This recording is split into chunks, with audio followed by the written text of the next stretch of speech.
Hey guys, what's up? It's Samantha, and this week I'm doing another plan with me similar to the style I posted last week, where I'm going to be putting down all of my stickers for the week of April 6th through the 12th, but I'm just gonna, instead of talking about sort of all the mundane things I was doing while I stayed at home that are just sort of boring and repetitive, I'm gonna talk about all of the books I read this week. So if you are here just for the books, feel free to minimize the video and just listen to me like a podcast, but I actually got a lot of great feedback from people who liked watching me put down the stickers while I talked about books. So I really appreciated the very positive feedback I got on the last video. I thought people might be irritated that I was talking about books while I put down stickers, but it seems like other people liked it. So I appreciate that feedback.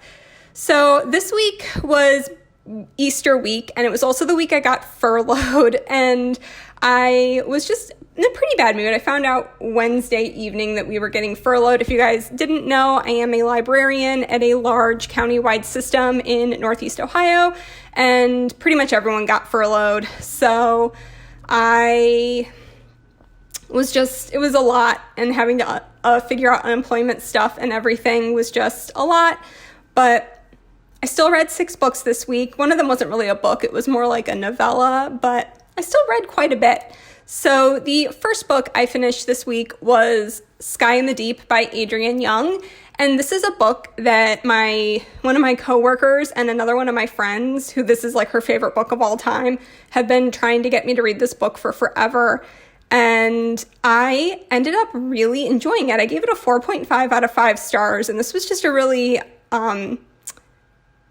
harrowing action adventure. It's like sort of a fantasy novel, but not really. It's more just set in like a fantastical or a fantasy world, or like a not real world. It's not set on Earth, but there's nothing really magical about anything that happens in this book. It's pretty realistic in everything except for the setting, or the culture isn't something that's on Earth, but it is sort of a Viking, Nordic inspired culture, and it's like a war book. I don't normally read a lot of action adventure stuff, and this was really visceral and gritty, and there were a couple times that the descriptions of battle and injury actually made me gag. It's pretty brutal. There's a lot of bloodshed in this book, a lot of death, a lot of pretty severe injuries, and since there isn't modern medicine, a lot of infection and things take a long time to heal. So it was kind of gross, but I really liked it. It was very suspenseful, and it had a lot of really great themes about like found family and acceptance and understanding other cultures and sort of trying to bridge cultural divides and having greater understanding. And it was a really fun read. It's short. I want to say it was like around between like 300 and 350 pages. And I listened to part of it or most of it on audiobook. And I liked the audiobook narrator a lot too. So then the next book I read was Bringing Down the Duke by Evie Dunmore, which I gave a 4 out of 5 stars. This is a historical romance, and I actually really, really liked this. Though I do read quite a bit of adult romance interspersed throughout, fantasy, especially if I'm like not feeling well or something, is my go-to when I'm sick, is adult romance. But I normally don't do historical romance. I'm not a big fan of bodice rippers, but this isn't like that. This isn't anachronistic. This feels very realistic to the time period in terms of how people talk and cultural norms being observed, as far as, men and women not being alone in rooms together and having, what's the word? Not like a babysitter, but having, I forget what the word is, like having an older spinster woman sort of look out whenever younger women are traveling. And it was just, the language was more accurate to the time period, and I really like that. I'm not a big fan of wallpaper historical romances where it's sort of just like, here's some dukes and girls in pretty dresses, but none of this would have actually happened in 1870, like that sort of thing. So it was still a lot of fun, and there was some really great banter between the characters, again, without it being anachronistic. And I really enjoyed this quite a bit. I'm very excited for the rest of the series. I actually ended up, after I read the ebook of this from my library, I ended up getting the hardcover through Book of the Month because I hate paperbacks. So the only way to get hardcovers of a lot of adult romances are to get them through Book of the Month. So I ended up picking this up from Book of the Month as well because I enjoyed it so much. So then the next book I read was actually a reread, and this is Wicked Saints by Emily A. Duncan. And if you had told me that I would be rereading this book this year, I didn't even think I was going to continue with the series, or I was unsure that I was going to continue with the series, but I decided I wanted to read Ruthless Gods, which is the sequel, and I started trying to read it, and I realized I basically forgot everything except for some of the character dynamics that happened in Wicked Saints. So I picked it up, and I had a lot of issues with the pacing and the writing style. When I read it the first time, I actually read about 30% of the arc, DNF'd it, and then finished it, or picked it back up again a few months later with the finished copy.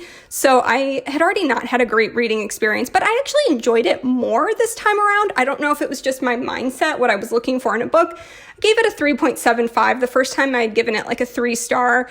I enjoyed it more. I was able to immediately orient myself in the world, I think because I'd read it before, so some of the confusion stuff I wasn't as confused about and sort of thrown off as I was the first time I read it, and I liked the characters more. Something that I noticed when I read the first time is Emily A. Duncan comes from a fan fiction background, and as someone who also has written fan fiction a long time ago in the past, I haven't written fan fiction in like over a decade, but I really, like, you don't have to build up characters because your readers come into your works already understanding the characters' personalities. And from what I've gathered, like a brief glimpse through her social media, she spent a lot of time before her book was published like talking about her characters. And I think there were bits of her work that were published or that she shared with fans online.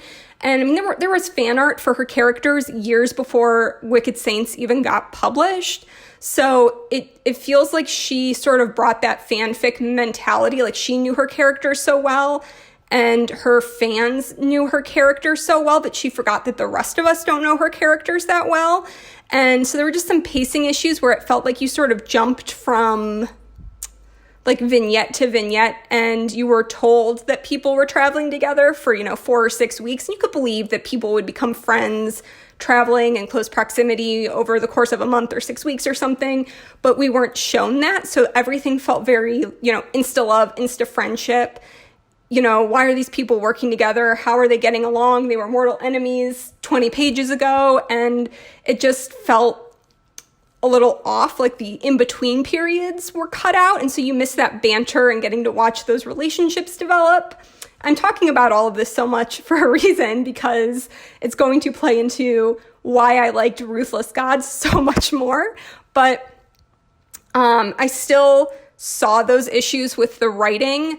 I just bumped it up to a 3.75 because I enjoyed it a lot more, because I already knew the characters. So coming in, I knew what Seraphim was going to be like. I knew what Nadezhda was going to be like. I knew what Malachias, or however you pronounce his name, I knew what he was going to be like. And I sort of knew more about them to be like, oh yeah, that's such a, Seraphim thing to do or something. So I enjoyed it more. Is it a perfect book by any stretch of the imagination? No, I totally get, because I also had issues with this the first time I read it. I totally get why this is a book that people feel like so meh about. But anyways, so I enjoyed this. And then the next thing, I'm actually just going to skip ahead and talk about Ruthless Gods since I'm on an Emily A. Duncan kick, and then I'll go back and talk about the other 2 books that I read this week. So Ruthless Gods is way longer than Wicked Saints. I think Wicked Saints is like 370 pages, and I want to say Ruthless Gods was close to 600. It's a thick boy, and there was a lot of blood and gore in Wicked Saints, especially towards the end. There's literally a scene where blood is raining from the sky, and Ruthless Gods takes that and turns it up to an 11. I'm actually shocked that this series overall is still being published as YA, because this is really pushing the bounds, not in terms of sexual content, but in terms of grimdark content, what can be allowed in YA, because some of this is just like, is weird. It's a bloody, horrific, weird fever dream of a book.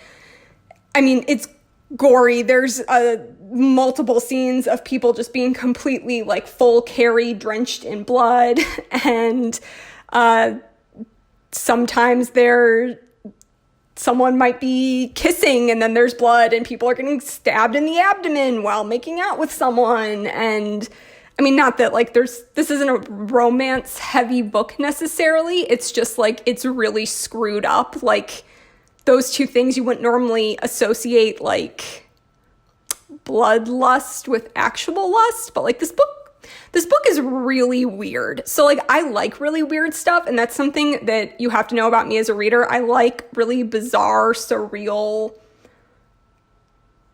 like I don't usually like horror, and this is like bordering on horror, but it's more like cosmic horror. I don't really know if I'm doing this justice, but this book is like really, for lack of a better phrase, it's really fucked up. Like nothing that happens in this book is okay. It's like all just like everything that happens is horrific. And I actually really liked that. And there's part of, I think, what balances this out is the characters are all really sarcastic and like really, really over it. And so there's a lot of banter. There's a lot of back and forth. I love the character interactions. And in this book, a lot of my issues with the pacing and the writing are sort of resolved, where we get, where there's a journey element. We actually follow the characters during those 3 months that they're trekking through the woods. And obviously we're not with them every second, because it would have been a 3,000-page book. But we still are sort of dropping in on them and seeing these relationships develop and seeing frustrations and,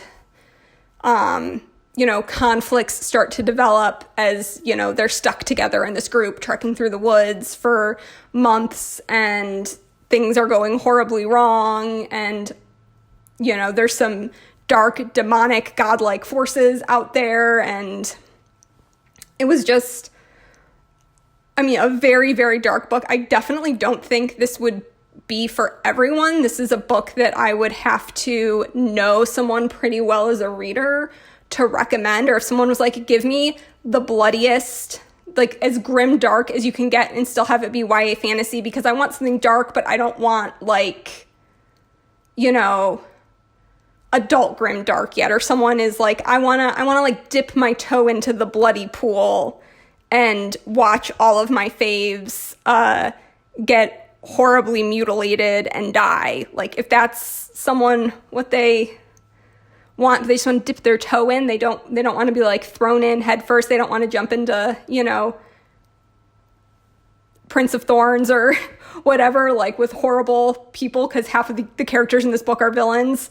I feel like that would be the kind of person I'd recommend this to, but you'd also have to be okay with like weird cosmic horror stuff and a lot of blood. A lot of blood. I don't know. I had a really good time with this book. I gave it 4.5 stars. I choked up at the end. I got done with it and I was like, well, now I'm fucked up. Like it was a lot.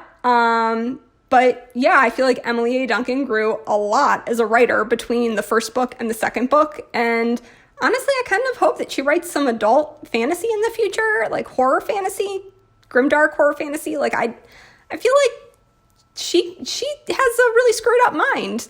And like everything that she put in this book is super screwed up. And I want to see what she can do without having any content constraints, because I think it could be really, really screwed up. So looking forward to that. The other two books that I read between Wicked Saints and Ruthless Gods were this sort of novella length, drabble, smutty, short, like less than 100 pages thing called The Babysitter by Jack Harbon. Whenever I read books that are like adult romance, it's basically just smut. I don't really rate it because it's like, I don't know, it is what it is. This was like pretty stupid, but it was what it was. And then the Duchess deal by Tessa, which I gave a 3 out of 5 stars. So it was fun, and there was nice banter and some back and forth, and watching the characters sort of come together and learn to love themselves, and, you know, self-acceptance was cute. But it was pretty unrealistic for the time period, and definitely had anachronisms, and just there were some things that I couldn't suspend my disbelief on, and it was fun. I tried to start reading the second one, and then I just didn't care, and I don't know that Tessa is the author for me if I'm going to read historical romance. I think I'd rather read something that's, like, less steamy, but more realistic to the time period, if that makes sense, because normally when I read adult romance, I prefer, like, steamier adult romance, but I don't know, it didn't work for me because it didn't fit in with the time period. I prefer more realistic historical romance. I'm learning that about myself as a reader as I'm sort of trying new things in adult romance. That's something I've discovered I like. So that is everything that I read in this week. And then just like really quickly, highlights of the week. Oh yeah, so Wednesday I got furloughed. Tuesday night, got woken up about an hour after I fell asleep because we were having horrific storms. It sounded like a train was coming down our street, and there were multiple tornadoes that touched down in our county, and the tornado sirens. Tried to say Tyron, my brain. So the tornado sirens were going off like crazy on Tuesday night. But we were okay, safe and sound. And then Sunday was Easter, basically Zoomed with family all day. And then I screwed up doing my weekly claim for unemployment. I made an oops. And then this screwed everything up. And I called unemployment 8 billion times over the next 2 or 2.5 weeks before I got it resolved. It was very anxiety-inducing trying to get on the phone to get this issue fixed because I needed to talk to a person to get it fixed.